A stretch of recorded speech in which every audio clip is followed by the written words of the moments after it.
नमस्ते दोस्तों, Bharat speaks with team news hour में आपका बहुत बहुत स्वागत है। मैं हूं आपका होस्ट अमित भाटिया और आज हम जिस मुद्दे पे बात करने जा रहे हैं वो है म्यूजिक की, संगीत की। जी, संगीत में रागा होता है। रागा जो है एक आसान नहीं होता है किसी के लिए भी समझना। रागा को मुझे तो बिल्कुल नहीं समझ में आते। वो एक पर्सनैलिटी का नाम भी है रागा।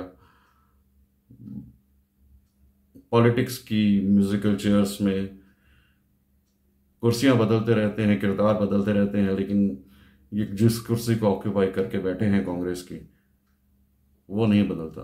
तो आज हम पॉलिटिक्स के संगीत की बात करेंगे। पॉलिटिक्स के संगीत में एक ऐसी पार्टी है जिसके ढोल बज नहीं रहे हैं आजकल, और म्यूजिकल चेयर्स तो बहुत ज्यादा खेला जाता है उस पार्टी में आजकल, लेकिन कुर्सी पे बैठने वाला नहीं बदला जाता। कुर्सी पे बैठने वाला एक ही होता है। तो रागा की बात करें तो समय समय पे बहुत कुछ करते आए हैं ये। चाहे वो अपनी सरकार के दौरान इन्होंने अपने ही प्रधानमंत्री मनमोहन सिंह जी को इंसल्ट किया था, पेपर फाड़ा था। उसके बाद और भी काफ़ी हरकतें करते रहे हैं। बयानबाजी तो उनकी आती रही है हर समय, लेकिन अब कुछ ऐसा किया है कि जिसको शायद नज़रअंदाज नहीं किया जा सकता है। कैम्ब्रिज यूनिवर्सिटी जो कि लंदन में है, वहाँ गए हैं राहुल गांधी और भारत विरोधी बयानबाजी की है, कह सकते हैं। साथ ही साथ उन्होंने एक पाकिस्तानी के साथ स्टेज शेयर किया है। इसको इस तरह से लीजिए कि एक भारत का जो विपक्ष का नेता है वो विदेश जाता है, वहां जाके जो भारत का सबसे बड़ा स्ट्रेटेजिक एनिमी नेशन रहा है थ्रू आउट इट्स हिस्ट्री, हम उनके साथ 4 जंगें लड़ चुके हैं, उसके एक सिविलियन के साथ, not only civilian but an awarded one, he has been awarded with Tamgha Imtiaz, जो कि पाकिस्तान का एक बहुत बड़ा तमगा है। भारत रत्न की तरह आप ले सकते हैं इसको। उसके साथ स्टेज के शेयर करना इज नो जोक। मैं देख रहा था कि अभी इनफैक्ट कांग्रेस के ही सपोर्टर ने, जो इंदिरा गांधी के समय से थे, उन्होंने वो बोला है कि ये आप हरकतें ना करें जो एंटी नेशनल ना हो। और मैं इन पे आरोप नहीं लगा रहा हूँ एंटी नेशनल होने का। इन्होंने खुद कहा है कि ये भारत को एक नेशन नहीं मानते। तो अगर भारत नेशन नहीं है इनके अनुसार, so he's not bothered about the nation, right? He's anti-national then. खैर, आगे चलते हैं। तो ये जो शख्स है पाकिस्तानी, ये है कमल मुनीर, और जो कि उस मंच पे खड़ा साफ दिख रहा है। वहां पे इन्होंने बहुत एक आपत्तिजनक झूठ फैलाया है, और वो है आरएसएस को लेकर। आरएसएस को लेकर राहुल गांधी ने ये बयान दिया है कि ये देश में विभाजन का काम कर रहे हैं। ये जो एक प्रेम का भाव है सभी कम्युनिटीज में, ये उसमें दरार डाल रहे हैं। तो दरार तो इसमें आई थिंक 1946 में आई थी, जब भारत का विभाजन हुआ था। उस समय आरएसएस कहाँ थी? उस समय आरएसएस नहीं थी, उस समय कांग्रेस ही थी। तो क्या आप कांग्रेस को कहेंगे कि देश के विभाजन के लिए जिम्मेदार हैं वो? 1984 में आरएसएस नहीं थी। 1984 में पंजाब में इनके पिताश्री ने कत्लेआम कराया था दिल्ली में सिखों का, क्षमा कीजिएगा, चुन चुन के निकाले थे। और उसको मर दिया गया हिंदुओं के नाम पे। आज भी आप किसी से बात करिए, बस यही बात होती है कि हिंदुओं ने किया, हिंदुओं ने किया, आरएसएस ने किया, यही सब खालिस्तानी बोलते हैं। आप शोर में जाते हैं, 84 का इंसाफ चाहिए, जस्टिस फॉर 84, नेवर फॉरगेट 84। उन्हीं को लोगों को मैं बोलना चाहूँगा कि आपको कभी भी जस्टिस नहीं मिल सकता जब तक आप सही किरदार पर उंगली नहीं उठाएंगे। सही किरदार से मेरा अंदेशा है कि मुजरिम पर अगर आप उंगली नहीं उठाएंगे, if you always let them get away with it, they will never be punished, you will never get justice. आज तक सिर्फ एक गिरफ्तारी हुई है, वो है सज्जन कुमार की।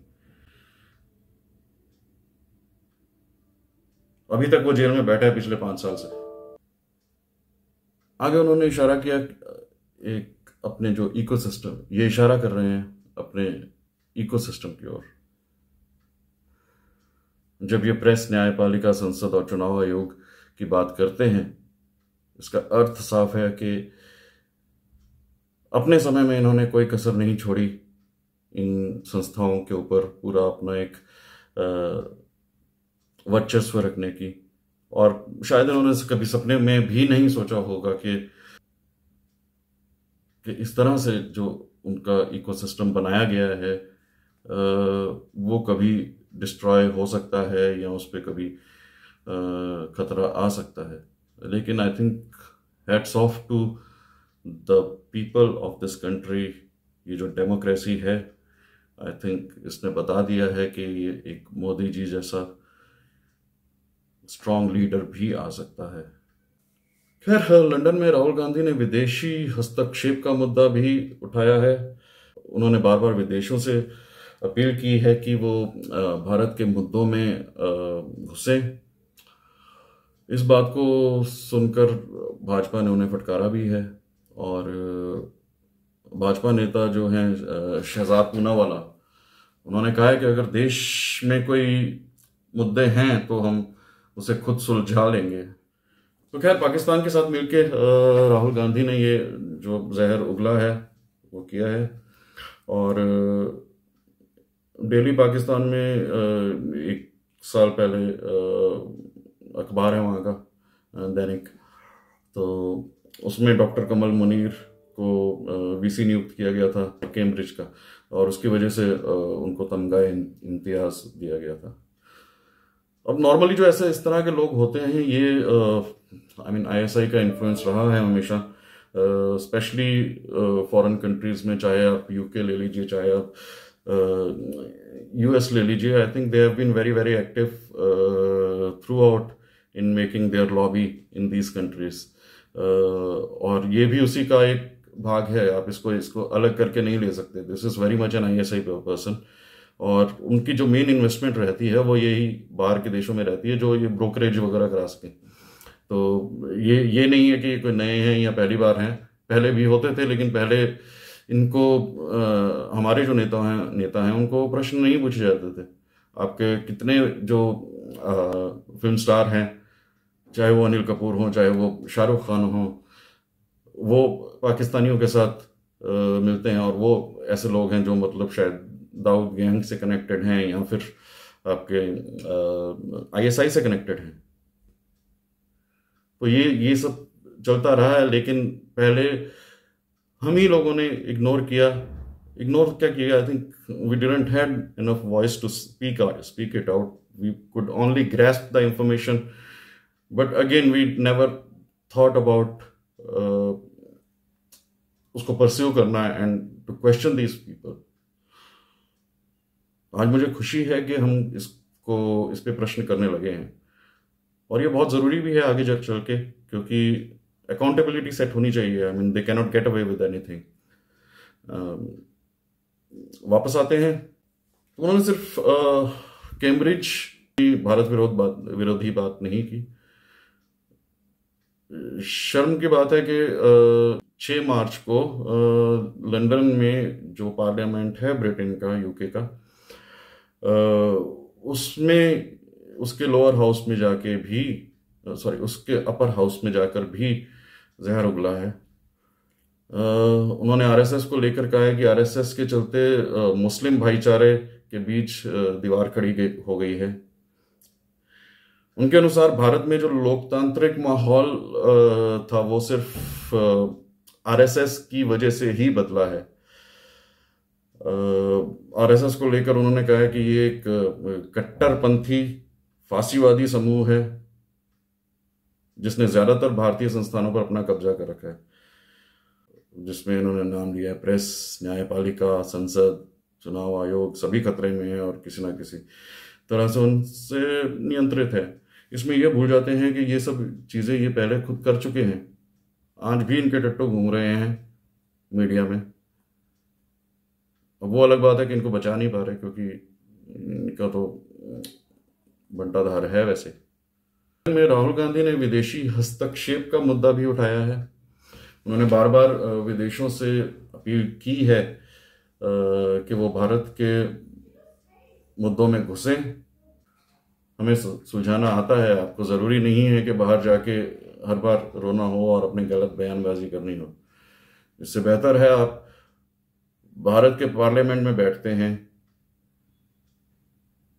आपको एक जगह मिली है, वहां पे आप वहां पे मुद्दे उठाइए, कुछ कंस्ट्रक्टिव करिए, इंस्टेड ऑफ ये जो नॉनसेंस है भारत से बाहर जाके। जहां तक पाकिस्तान की बात करें, आगे चल के हम पाकिस्तान की भी थोड़ी सी बात करेंगे, क्योंकि हम करंट अफेयर्स की बात कर रहे हैं। तो दोस्तों वहां पे बहुत एक गंभीर बात चल रही है कि अब वहां पे लोगों के दिन पूरे हुए हैं। अभी तक ये होता था कि पाकिस्तान में जो सबसे सेफ माना जाता था वो होता था टेररिस्ट, क्योंकि उनकी प्रोडक्ट है उनका terrorism. I mean their main product is terrorism. तो पाकिस्तान में टेररिज्म से सुरक्षित कुछ भी नहीं था, हमें ये जानना होगा। और तो कुछ सुई तक नहीं बनाते वो, टेररिज्म के अलावा और कुछ प्रोड्यूस भी नहीं करते। तो चाहे वो अफगानिस्तान में हो, चाहे वो भारत में हो, अगर उसमें आप लिंक करेंगे तो अल्टीमेटली पाकिस्तान का ही लिंक मिलेगा। चाहे वो अमेरिका में हो 26/11, तो पूरी दुनिया में जहां भी टेररिज्म है आपका कहीं ना कहीं पाकिस्तान का लिंक है। That is their only produce. लेकिन अब मजे की बात यह है, मजा कहीं या दुख कहीं, लेकिन मुद्दा यह है कि अब वहां पे टेररिस्ट भी सुरक्षित नहीं रह गए हैं। वहां के जो टेररिस्ट्स हैं वो आज की डेट में चाहे वो में हाफिज सईद, सैयद सलाउद्दीन, अजहर महमूद, दाऊद इब्राहिम, ये सारे जो है भारत के मोस्ट वांटेड हैं। तो अब ये भी सुरक्षित नहीं फील कर रहे हैं वहां पे ये हालात है। और कहीं ना कहीं ये आपस में एक दूसरे को के अगेंस्ट भिड़ गए हैं। और वो होना भी है, क्योंकि पाकिस्तान आर्मी के लिए these are the expendables, right. इनकी कोई औकात नहीं है, इन्होंने काम ले लिया। अब वहां से IMF से डंडा है, पैसे कोई दे नहीं रहा, तो अल्टीमेटली क्या करेंगे फिर? उन्हीं टेररिस्ट को मारेंगे, क्योंकि वही उनकी तरफ से, चाहे वो FATF हो, चाहे वो IMF हो, डिमांड तो यही रही है कि आप टेररिज्म को खत्म करिए, उस पर एक्शन लीजिए। अभी तक क्या करते आ रहे थे? अभी तक ये सिर्फ उनको जेल में डाल देते थे और या नजर बंद कर देते थे, वो जेल में होते भी नहीं थे। हमने देखा है अभी पीछे वो खुलेआम घूम रहा था सैयद सलाउद्दीन। तो ये सारी चीजें तो होती रहेंगी वहां पे। और लेकिन मजे की बात है कि अब जो है वो टेररिस्ट्स वो खुद शिकार हो रहे हैं। नॉट ओनली टेररिस्ट्स बट अगर आप TTP भी देखिए, TTP, बलोच रेबल्स, वहां पे बहुत किलिंग्स हो रही है इस समय। एक दर्रा एरिया होता था वहां पे, इन्होंने कारपेट बॉम्बिंग की थी ऑपरेशन जरबेज के दौरान। आज की डेट में वहां पे बहुत मार खा रहे हैं ये लोग, अगर देखा जाए तो बलूचिस्तान में बहुत मार खा रहे हैं। तो वही है कि आई थिंक हर जगह से मार पड़ रही है, जो है इनके सैनिक हों, वर्दी में हो, और जो टेररिस्ट इनके बिना वर्दी के हैं वो इनको मार रहे हैं, एक दूसरे को काट रहे हैं। इस समय आईएसआई में भी दो हाफ्स बन चुके हैं, वहां पे भी यही हो रहा है कि एक दूसरे को काटने का काम हो रहा है आर्मी के अंदर। क्योंकि अब जो जो चीन का आया है, अभी चीन ने, तो चीन again it doesn't give free lunch, हमें सबको मालूम है। लेकिन कहीं ना कहीं हमें ये भी देखना पड़ेगा कि चीन की बदनामी बहुत हो रही है, कि जहां भी उसने इन्वेस्टमेंट किया है वो उसका रिटर्न नहीं आया है सही तरीके से, चाहे वो अफ्रीका हो, क्योंकि उसने एक ईस्ट इंडिया कंपनी वाला मॉडल अपनाया पहले से, जिसमें कि they try to grab all the opportunity for themselves rather than delivering anything on ground. तो उनका वो ट्रस्ट फैक्टर नहीं बना पाए। जिस तरह से कोविड के समय में उनका वैक्सीनेशन से के रिलेटेड डिजास्टर रहा, या अदरवाइज वर्ल्ड के प्रति एक बहुत ही डिजास्टरस रवैया रहा, वो सबने देखा है। और कहीं ना कहीं जो कंट्रीज इन पे डिपेंडेंट थे उन्होंने पुल बैक करना शुरू किया है, और एक मिसट्रस्ट हुआ है। अभी आज की डेट में चीन के ऊपर भी खाने के लाले पड़े हैं, उनके पास लैंड भी नहीं है बहुत ज़्यादा जहाँ पे एग्रीकल्चर किया जाए, जहाँ पे कुछ उगाया जा सके, इस तरह की लैंड उनके पास नहीं है। ज़्यादातर एरिया जो है डेजर्ट है, यहाँ पहाड़ी है, कोल्ड डेजर्ट, जिस तरह से प्लेट्यू हो गया आपका, तिब्बतन या गोबी डेजर्ट जिसको कहते हैं, जो नॉर्थ में मंगोलिया की साइड है, और बीच में आपके प्लेट्यू एरिया है जो कि बहुत ज़्यादा हाइट्स पे है या पहाड़ी एरिया है। तो पाकिस्तान एक ऐसी जगह है जहाँ पे they are looking to, specially जो पंजाब रीजन है पाकिस्तान का, they are looking to set up their food industries. और उसमें फिर यही होगा कि पाकिस्तानियों को, जो वहाँ की आवाम है, उनको तो कुछ मिलेगा नहीं, अल्टीमेटली सब कुछ चीन ही लेके जाएगा। लेकिन काम तो उन्हीं को करना पड़ेगा, और कर्म का फल है कि ऑलरेडी बहुत रेडिकलाइज्ड हो गया है पंजाब भी। तो काफ़ी केओस है, और आगे क्या होता है ये अभी हमारे लिए जानना मुश्किल होगा, लेकिन it will not be easy. I think वो जितना मर्जी बेल आउट कर लें, it will not have much impact. तो पीओके की बात करें तो मुझे लगता है कि definitely something is on the cards, and without an army intervention, of course army would be required to cover the areas और उस पे उसको सील करने का, and I mean अगर वो आता है, मुझे नहीं लगता कि उस पे भारत को ज़्यादा पसीना बहाने की ज़रूरत होगी।